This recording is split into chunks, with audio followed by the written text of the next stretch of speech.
Golcast no ar, hoje para falar da violência do futebol. Não é de hoje que ela ganha as manchetes nos jornais, mas nos últimos tempos os ataques a jogadores vêm chamando a atenção. É torcedor invadindo o campo para agredir, é pedra, é bomba arremessada em ônibus da delegação e atletas machucados, abalados, indo para hospitais antes das partidas. O que é isso, gente? Vamos falar com o promotor de justiça, Márcio Bressani, que atua na promotoria do torcedor. Queremos saber mais sobre esse tema. Eu sou a jornalista Duda Strebe, está começando agora o Golcast, o podcast da Gol Manage, que fala de futebol de um jeito diferente.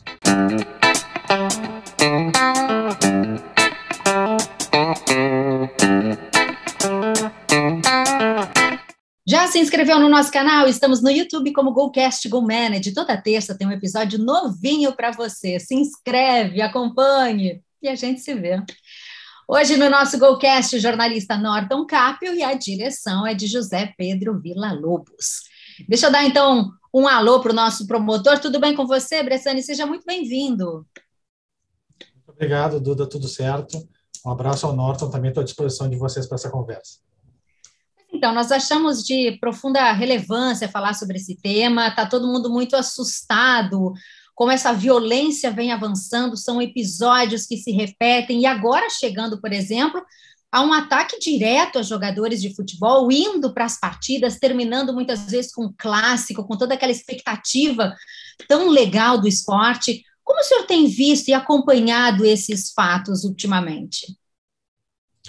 Bom, Duda, a gente acompanha com preocupação. Eu tive, como tu dissesse, atuação na promotoria do torcedor de 2015 a 2019, e isso, logicamente, nos dá uma experiência de, em todos os finais de semana e meios de semana, a gente está dentro dos estádios trabalhando com as ocorrências que lá acontecem, e nesse período todo, logicamente, pegamos situações mais tranquilas em relação a questão torcedor-clube e situações mais periclitantes também de enfrentamento no ambiente do estádio.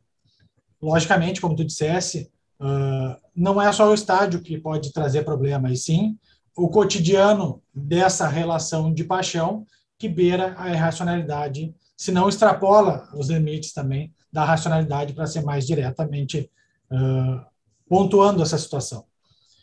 A gente vê isso como um reflexo de muitas coisas das relações hoje, seja por intermédio das relações de redes sociais, a dinâmica hoje da vida em sociedade ela é diferente e ela acaba sendo mais aguçada, inclusive na insatisfação das pessoas, e acaba desbordando para esses atos de violência. É lógico que esses atos de violência eles têm que ser observados, eles têm que ser repreendidos, mas isso é uma tarefa de todos nós. Não tem um segmento do Ministério Público, do Judiciário, da repressão, mas tem toda a parte preventiva também. E isso, o próprio Estatuto do Torcedor veio nessa tônica, dizendo que a prevenção da violência nos estádios, ela é de toda a sociedade. Então, a gente tem que encontrar essa dinâmica de pensar antes, para não deixar as coisas chegarem nessas situações limítrofes. O que me parece que muitas vezes as pessoas não têm o discernimento, pessoas boas, pessoas esclarecidas, do que é o certo e o que não é certo na relação da paixão futebolística. E, por vezes, as pessoas que mostram alguma satisfação, até por uma pressão aos jogadores, quando o seu clube não vai bem e a sua torcida vai lá e pressiona os jogadores, muita gente boa, como torcedor, pensa, agora eles vão correr porque estão pressionados. Mas isso é um ato de violência. Isso, inegavelmente, é um ato de violência. Então, essa violência, uma hora, ela extrapola os limites. Então, as pessoas têm que se dar conta, desde muito antes, de que o futebol é um entretenimento, para muitas pessoas também é um negócio, porque junta muito dinheiro, e as pessoas têm que saber lidar com a paixão de uma maneira a não descambar para a criminalidade. Então, lógico, no Brasil, na nossa sociedade, na nossa realidade, isso é muito difícil. A pandemia, talvez, reprimiu por um bom período de tempo o extravasamento natural do estádio de futebol, que as pessoas iam lá para se desestressar, e isso é legítimo, desde que não descambe para a violência. Então, como uma figura numa figuração, uma panela de pressão que muito tempo ficou tampada durante o período da pandemia, com os estádios vazios, as pessoas segregadas, assim, em casas fechadas pelos cuidados que a pandemia impôs, mas quando isso voltou para uma liberação gradual, muitas delas não souberam lidar com isso. E com isso eu não estou defendendo essas pessoas, isso está absolutamente errado. É indiscutível que qualquer ato de violência ele tem que ser responsabilizado e ele não é tolerável. Mas a concepção dentro da nossa sociedade hoje, acho que passa um pouco por aí. E acho que é importante a gente conversar sobre isso, trocar ideias, arejar de todos os segmentos, não só do jurídico, mas de vocês que fazem a parte das coberturas, da imprensa, que fazem a reflexão depois dos jogos, dos próprios clubes, dos próprios atletas, e, logicamente, isso vai desaguar também numa reflexão maior da sociedade em geral e dos próprios torcedores, da mensuração da sua paixão. Márcio, muito obrigado por estar conosco. Norton Capel, eu falo aqui de Porto Alegre. Márcio, há um consenso e que há uma dificuldade em punir torcedores responsáveis pelos atos de violência. E aí eu queria, assim, um bastidor que tu nos contasse aqui no Golcast. No teu período na promotoria do torcedor, qual era a relação mais difícil, né? A promotoria tratava com o judiciário, com a federação, com a CBF, com os clubes de Porto Alegre, do interior, com as torcidas, as organizadas. Onde está a grande dificuldade de um promotor que, em tese, defende a sociedade, em tese não, é o papel de defensor da sociedade, onde ele encontrava a maior resistência, onde está a maior dificuldade, porque há uma tentativa de todos dizer nós precisamos sentar, nos unir, resolver o problema, mas isso não acontece, isso vem sendo adiado. Então, eu queria ouvir o teu bastidor sobre onde está essa maior dificuldade. Ótima pergunta, Nova. A maior dificuldade que eu pessoalmente senti na condição de promotor de justiça, trabalhando nos estádios, era de trazer as pessoas para essa lucidez de que a paixão, o desempenho, inclusive fora de campo, e a repercussão dele dentro de campo, ele tem que ter limites. E isso abrange a todos. As pessoas, é muito natural, por exemplo, os torcedores, e não só os torcedores de arquibancada, os torcedores dirigentes, os torcedores jogadores, todos eles quererem, num primeiro contato, saber qual é a vinculação de paixão clubística da família, ou do promotor, do juiz, do defensor público, do delegado de polícia, como se isso fosse influenciar a atuação profissional de cada uma dessas pessoas. Isso é a maior bobagem que existe, mas a gente se depara com isso logo que vai trabalhar nesse ambiente. E começa aí um trabalho de desconstrução disso, e trazer as pessoas para a realidade e dizer, olha, eu tenho quase 20 anos de carreira como promotor de justiça. Vocês acham que eu estou aqui como torcedor? Não, eu estou como promotor de justiça e eu não vou colocar a minha carreira em risco por uma ação X ou Y para defender esse ou aquele interesse. O meu interesse aqui, eu sou titular, eu sou representante, nem é meu. Eu represento o interesse da sociedade com base no Estatuto do Torcedor, que é de prevenção e repressão a atos de violência. Ponto. Independentemente de onde seja, qual estádio seja, qual time se faça referência. Jogo de futebol, as pessoas ficavam bravas às vezes quando eu simplificava a paixão, mas eu dizia, jogo de futebol vai ter quarta e domingo para sempre, se nós fizermos tudo certo em termos de segurança. Então, são as medidas de segurança que vão garantir a extensão da paixão. A vida das pessoas não pode acabar no domingo de Grenal, por exemplo, ou numa final de campeonato. Isso é inconcebível. Trazer as pessoas para essa realidade que parece muito óbvia para todos nós era um dos maiores desafios que nós tínhamos. E tem um adicional da questão até social do nosso país. As pessoas, infelizmente, no Brasil, estão, de alguma maneira, acostumadas à impunidade, em todos os níveis. Então, quando nós tomávamos medidas mais drásticas para o que era a realidade histórica de não atuação do Estado, com exceção da Brigada Militar, que sempre esteve no estádio, segurando um fardo pesadíssimo, que depois a gente pode conversar, inclusive, as pessoas não estão acostumadas com a presença do Estado lá para tomar determinadas medidas. E muitas vezes, também como forma de resistência ao trabalho do Ministério Público, do próprio Poder Judiciário lá, cobravam que, por exemplo, tem tanta criminalidade, o Estado está se preocupando com o estádio de futebol. Mas não é à toa, Norton e Duda, que os estádios de futebol, especialmente a parte interna dos estádios de futebol, se tornou um dos lugares mais seguros. Eu falo com tranquilidade aqui da capital do estado.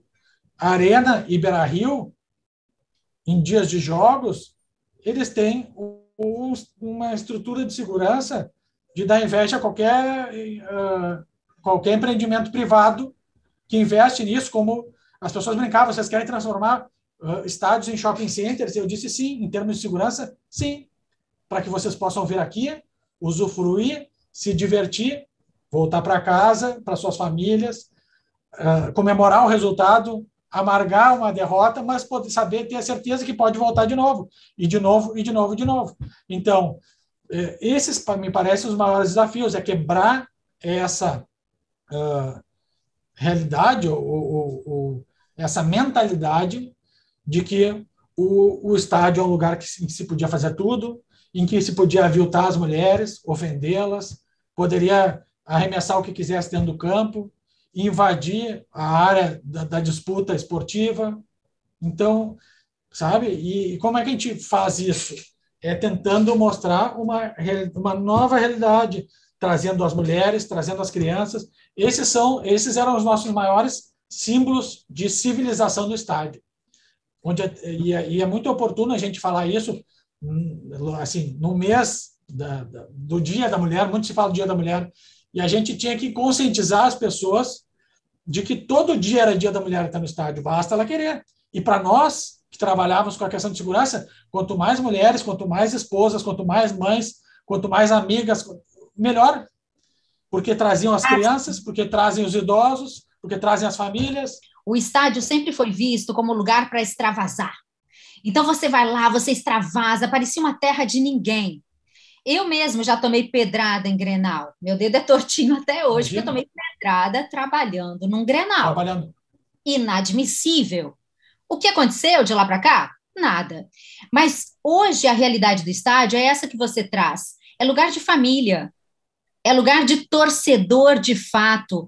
Não pode mais ser lugar da baderna. Não pode mais ser lugar para criminalidade. As mulheres realmente hoje vão ao estádio com as amigas, levam os filhos porque gostam de futebol.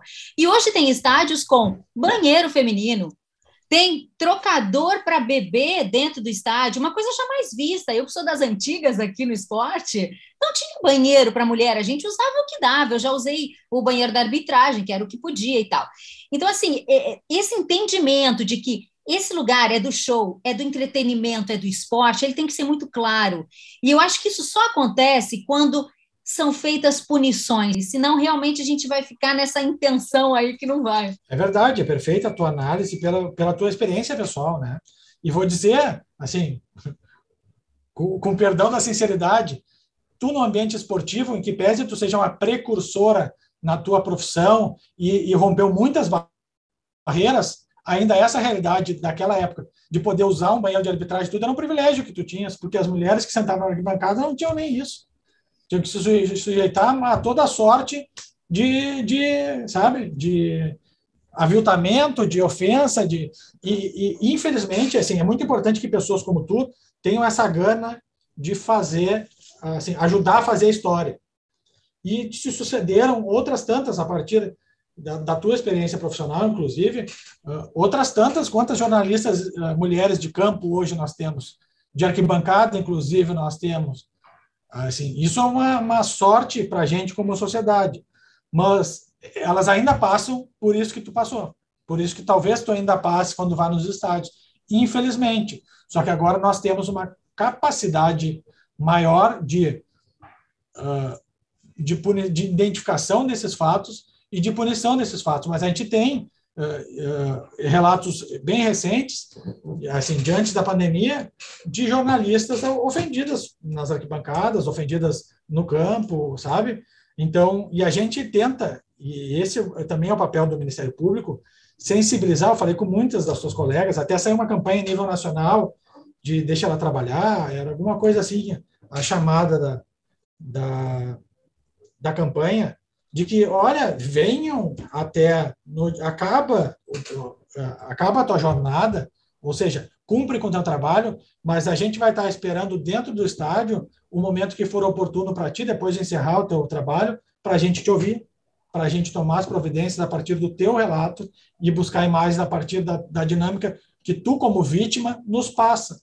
Então, isso também é um trabalho de explicar, de conscientizar as próprias mulheres que nós estamos ali também para aprender a melhor abordagem dentro, obviamente, da dinâmica do processo legal, da legislação e tudo mais, mas de que maneira a gente pode também auxiliar a essa evolução, que é uma evolução como sociedade, eu não tenho dúvida, de preservação das mulheres, inclusive no ambiente esportivo.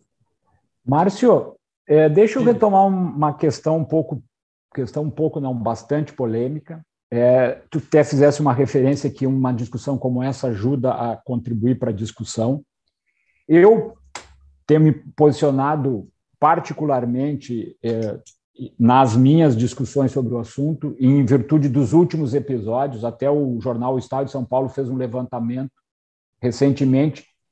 Desde o início do ano foram 15 atos de violência no futebol brasileiro, com morte de torcedor do Cruzeiro,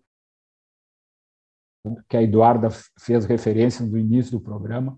É um ataque, é uma violência no futebol a cada 4 dias. Recentemente, aqui no Rio Grande do Sul, nós tivemos um episódio emblemático que, na minha opinião, transbordou e passou de todos os limites.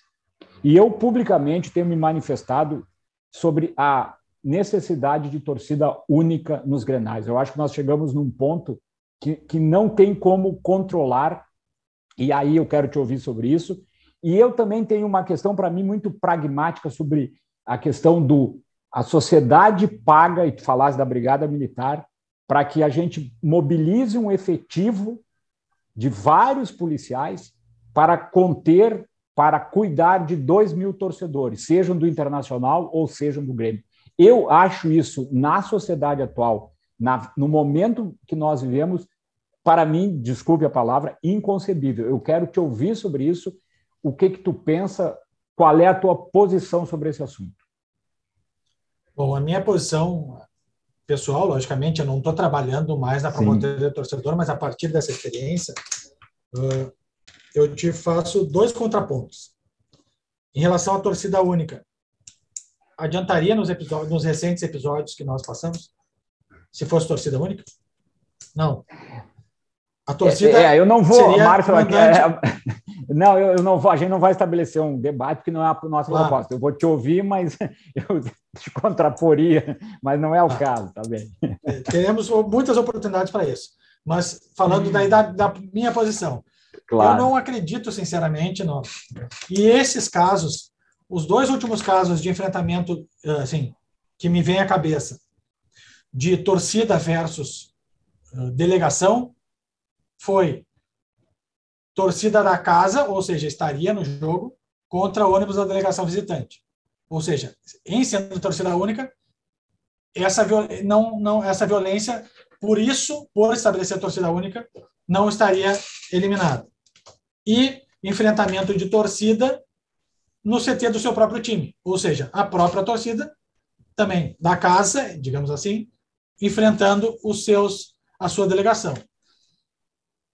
Feito essa observação, esses atos são inconcebíveis, assim, são inaceitáveis. Eu concordo contigo, concordo na questão do deslocamento de efetivo da Brigada Militar, que são ônus para a sociedade como um todo, porque os policiais que estão no estádio não estão nas ruas, não estão na região metropolitana, eles, pelo contrário, são deslocados de lá para os seus estádios, para o estádio de futebol.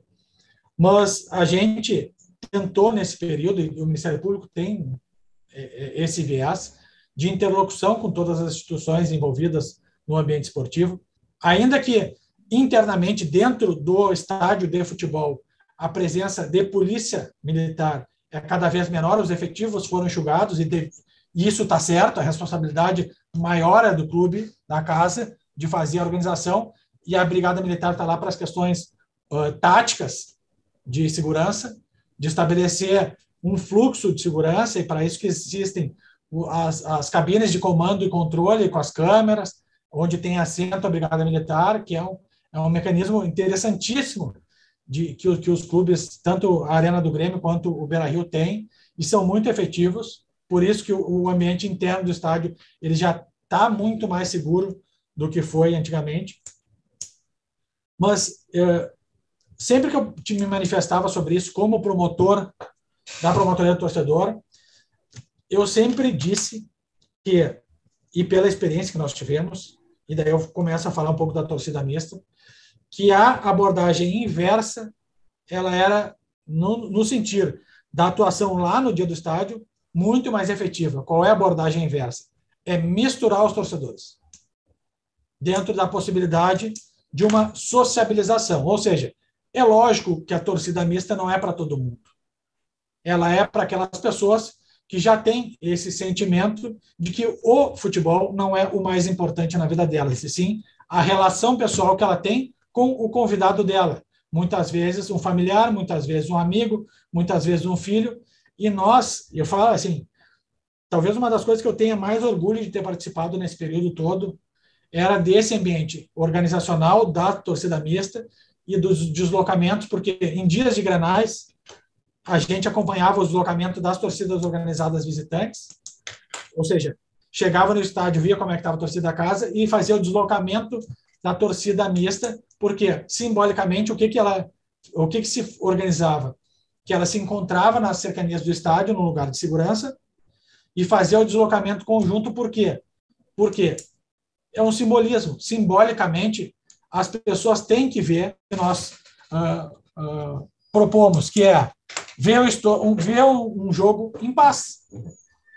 E esse ambiente da torcida mista, obviamente, ele nem substitui a torcida da casa, ou seja, não vai se fazer só torcida mista no estádio inteiro, como às vezes a gente vê nos Estados Unidos, a gente vê na Europa, porque a nossa cultura tem suas diferenças, e também não vai se eliminar, no meu ponto de vista, a torcida visitante, porque tem gente que não tem capacidade, estrutura, maturidade, o que quer que seja, para ver um jogo, e muita gente boa, não violenta, mas ele não tem a capacidade de ver um jogo do lado do seu rival, por mais que goste.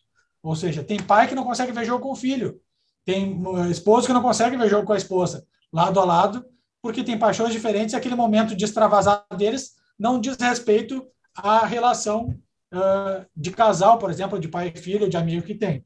Mas aqueles que têm, tendo essa oportunidade, daí eu faço de novo remissão à questão da mulher, esse simbolismo da torcida mista ele tem o mesmo efeito no ambiente do estádio do que as mulheres. Ele é um simbolismo pacificador.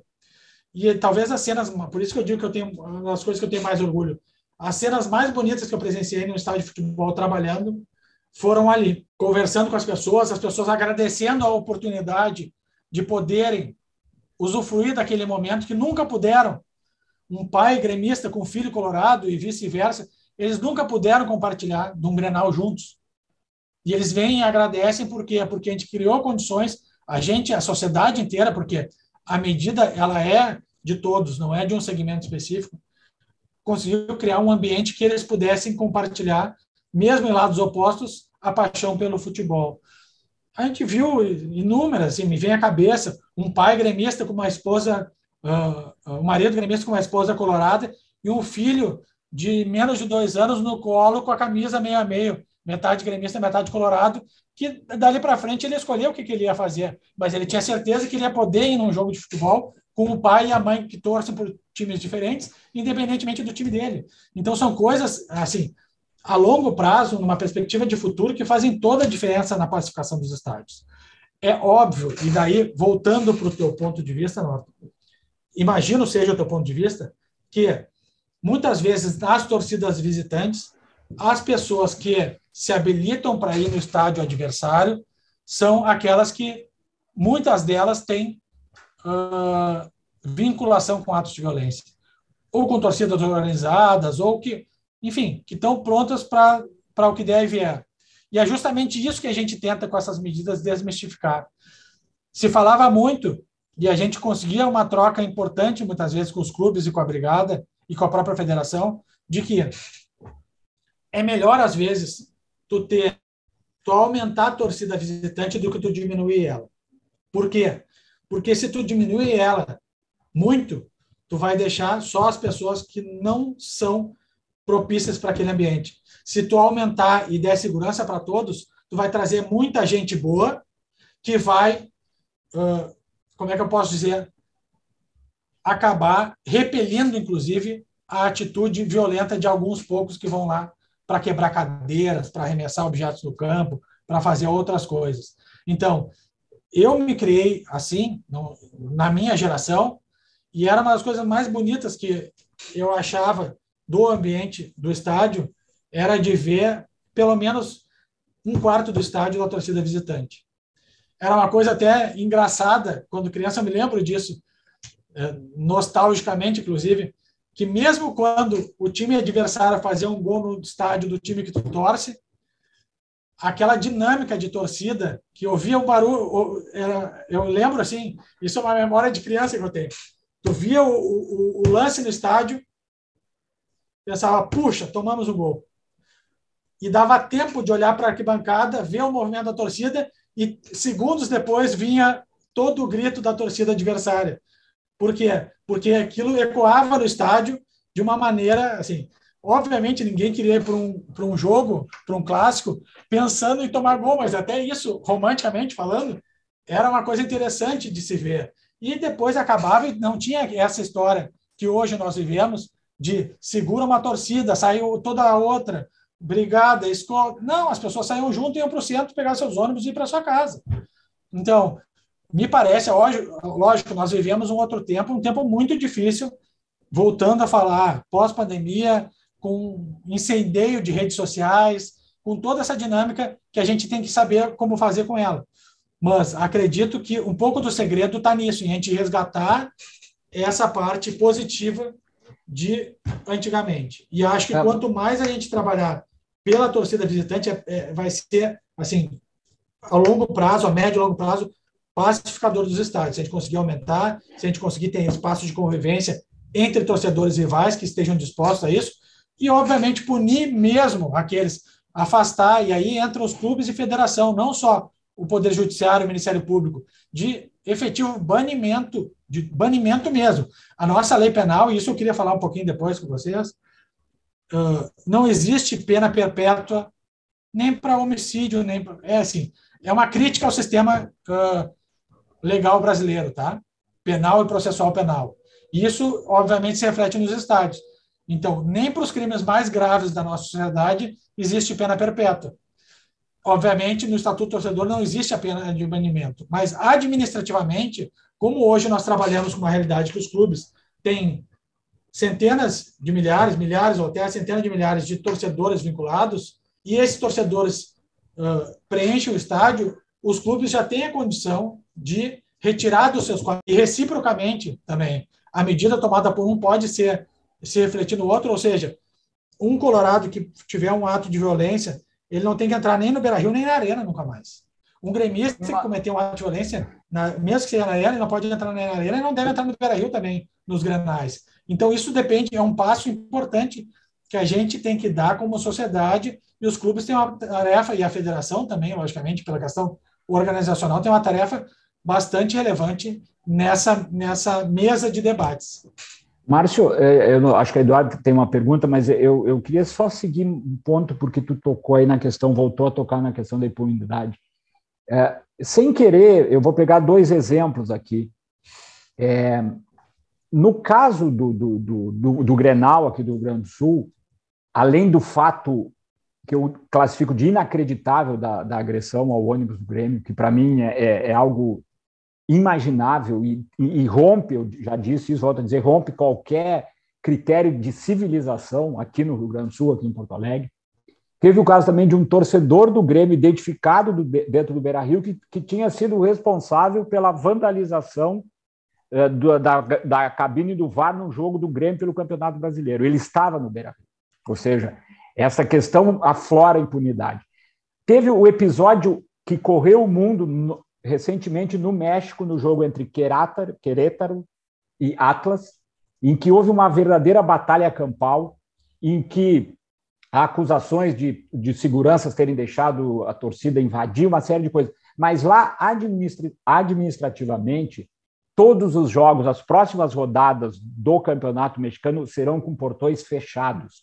Todos os clubes pagarão pelo vandalismo cometido por duas torcidas ou por uma.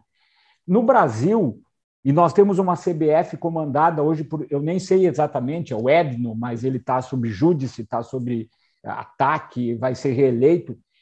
Essa sensação toda, Márcio, não causa na cabeça das pessoas algo, e diante da panela de pressão que tu referisse, algo hoje incontrolável? Não seria o momento de retroceder, e eu estou insistindo aqui, tu já percebeu, retroceder, dar um passo atrás para tentar retomar essa civilidade no futebol brasileiro? Pode ser que sim, mas eu tenho grande dificuldade de ver o avanço depois do retrocesso, sabe?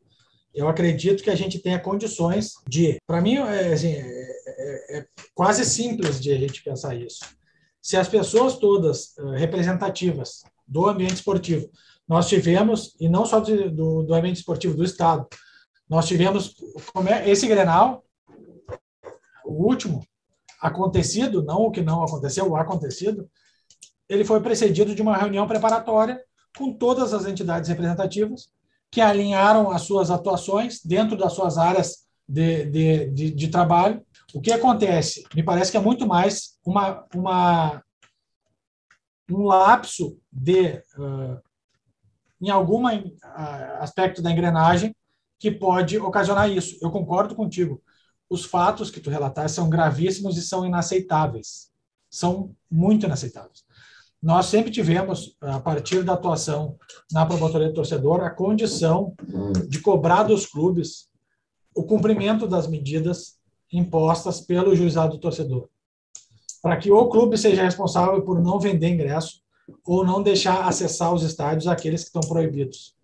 Toda a listagem de proibidos ela era mandada para a delegacia de polícia, onde o torcedor teria que se apresentar, se essa fosse a medida aplicada, e para os clubes, para não deixar, em caso de eventual não apresentação na delegacia, que não deixasse entrar nos estádios. E muitos torcedores nós pegamos nesse ambiente dos estádios, obviamente agravando em muitas medidas deles. A gente teve, as penas do Estatuto do Torcedor, elas não são penas altas dentro da estrutura jurídico-penal brasileira.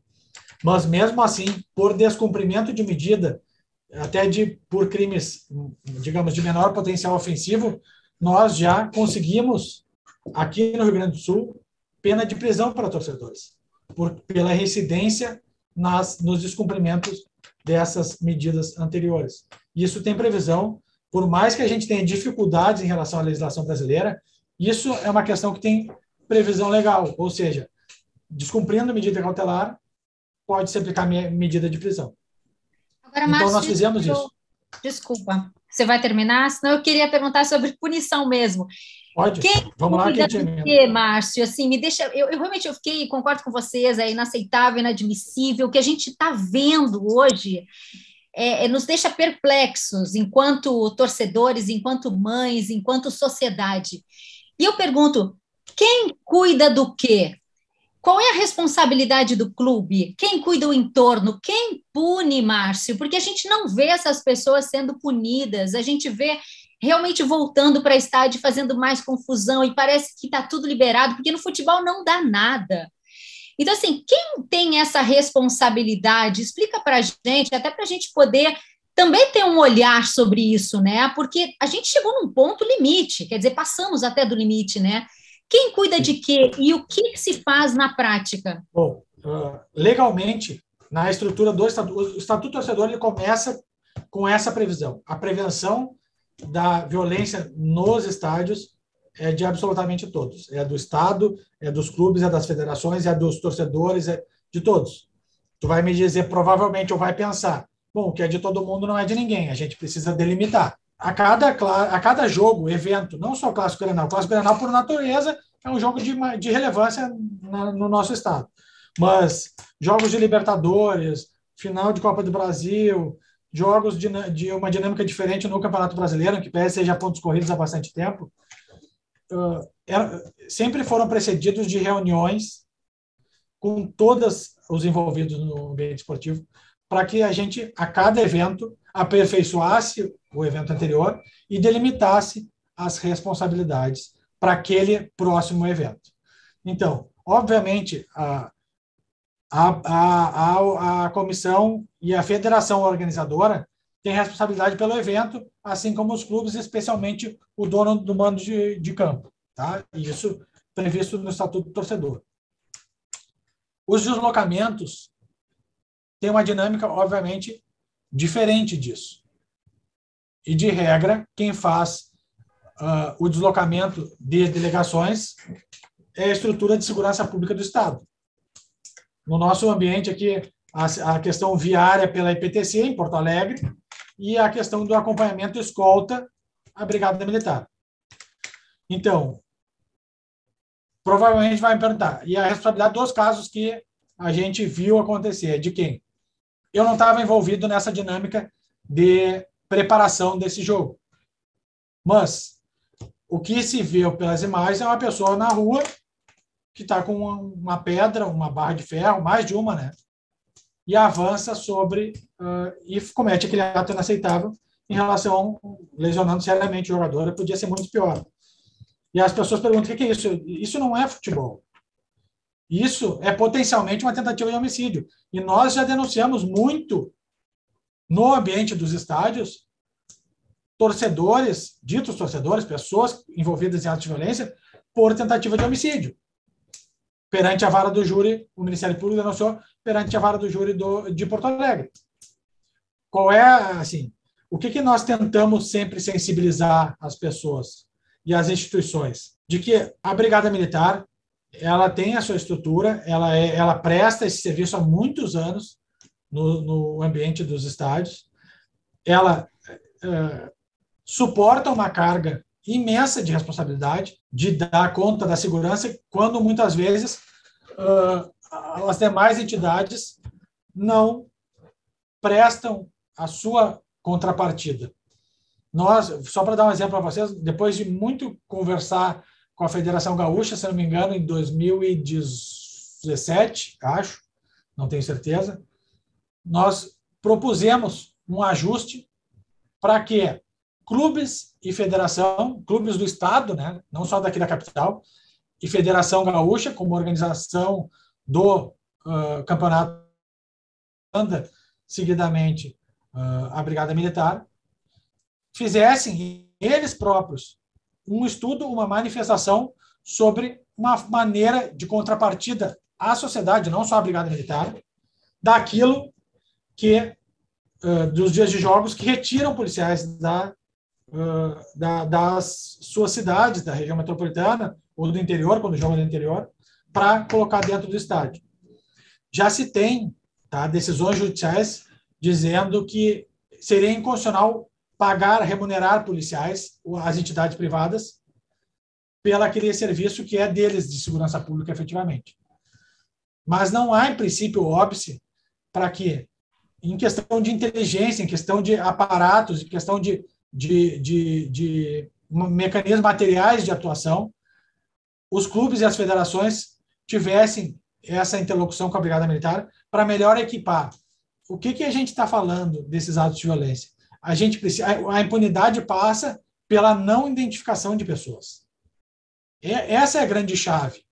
Não só no futebol, na sociedade como um todo, na violência da sociedade como um todo, a grande dificuldade que se tem é a não identificação de pessoas e que conduz à não responsabilização.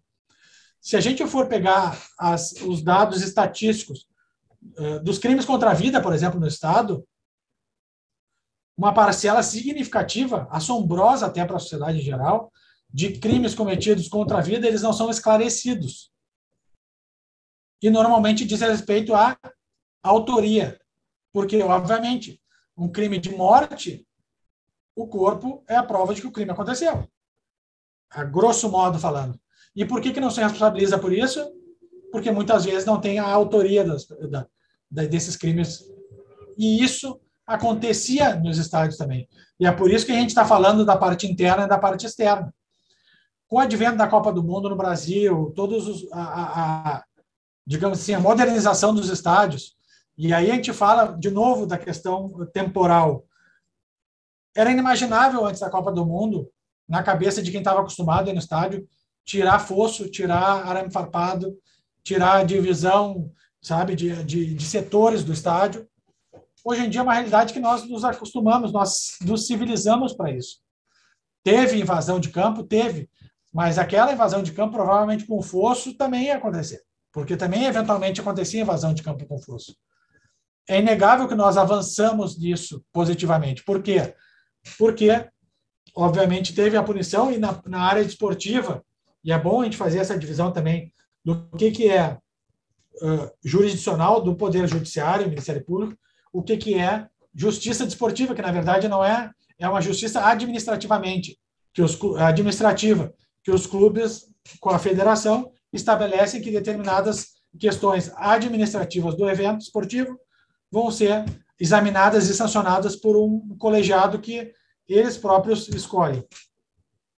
Mas a justiça desportiva também tem um papel assim, importante nisso, de estabelecer as punições para, eventualmente, entrada em campo não autorizada, para esses tipos e agora está sendo processado na justiça desportiva, essa questão vinculada também um pouco à segurança. Então, as questões, elas